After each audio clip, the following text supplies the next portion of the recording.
How you all doing? This is Nathaniel Swope said it. Today I want to talk to you about my uncle and my auntie, Troy Bowie, and his wife, Karen Bowie.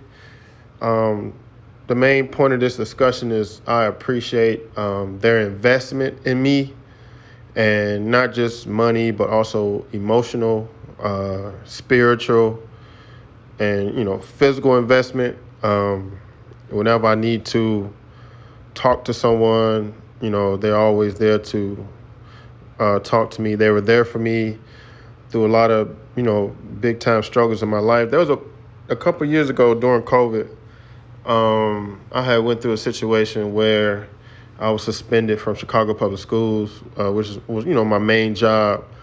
I had worked in Chicago Public Schools at that time at 10 years or 9 years when I got suspended. And it was a very rough time in my life. I really didn't know how to deal with it. But they constantly checked on me every single day.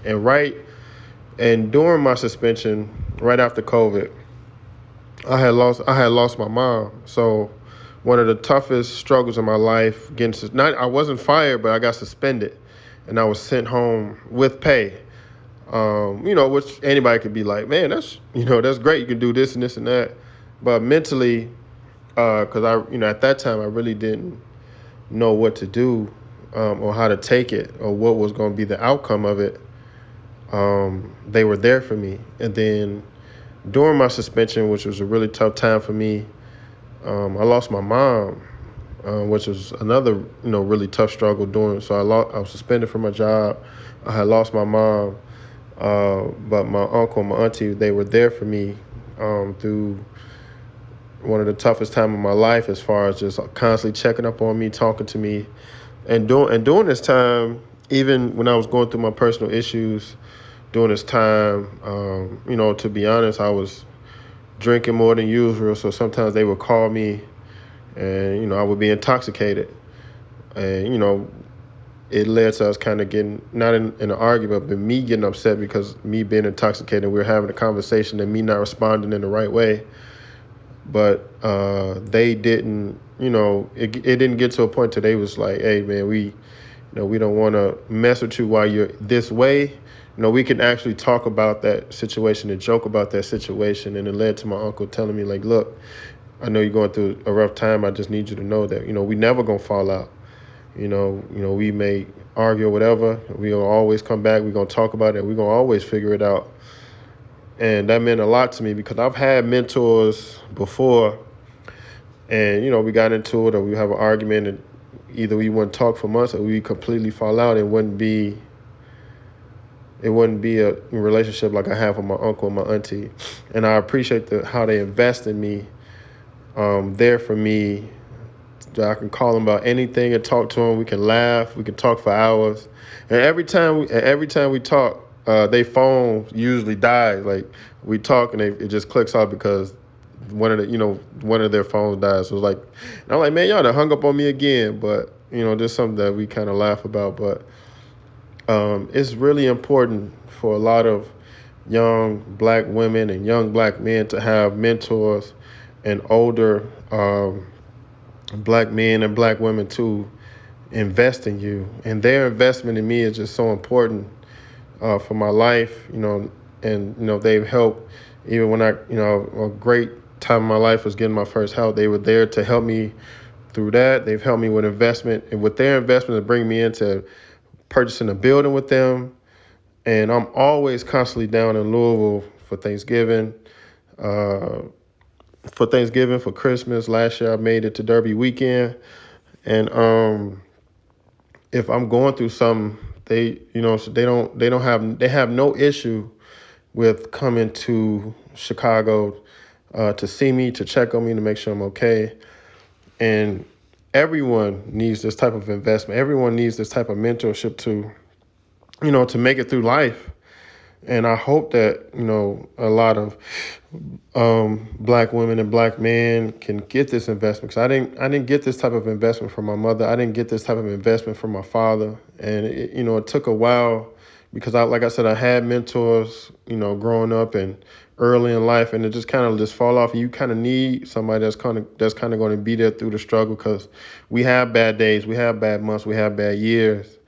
And it's, you need those people who's just going to be there for you to help you navigate through life and help fix things. And another tough time in my life is I had these headaches. I had these really, really bad headaches.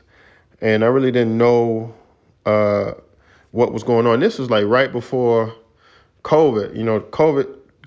Right before COVID, during COVID, and right after COVID, it was a really rough time in my life. So right before COVID, I had these really bad headaches. And I was just, like I said, I was getting these really bad headaches. I didn't know where it was coming from. So my mom thought it was like a sinus infection. So she kept telling me to take these sinus pills. So the headaches just wouldn't go away. And they got worse and worse. It got to the point where it felt like I was going to faint. And, so finally, COVID had started and I still was getting the headaches. So I went to the doctor and they told me that a vessel was bleeding in my head.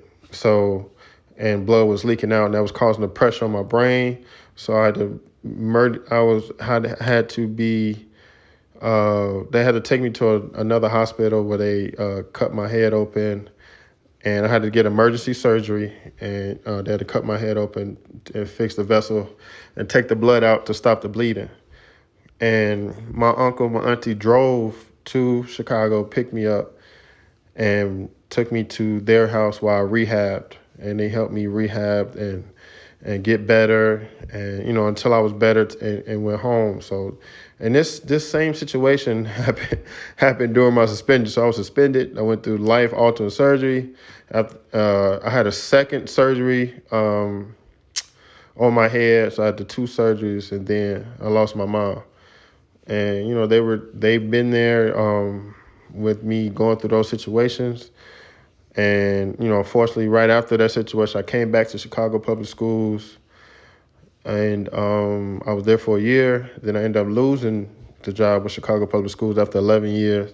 And now I'm in a whole new district. But their love for me, hasn't changed. When I bought my house, they were there. Bought a new grill for the house. And this home is like their second home. And me going to Louisville, their home is like my second home. And, I'm just so thankful for their investment in me, because, sometimes it feels like I don't deserve the amount of love that they give. And I'm just thankful to have them in my corner.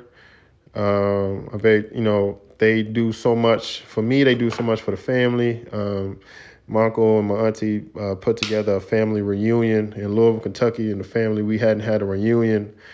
I don't know how long. I'm guessing. Last family I remember, I was a little kid, and I remember it so well because I almost got hit in the face with a softball, and one of my cousin's wife put her hand out and she caught it, and probably saved me from a broken nose.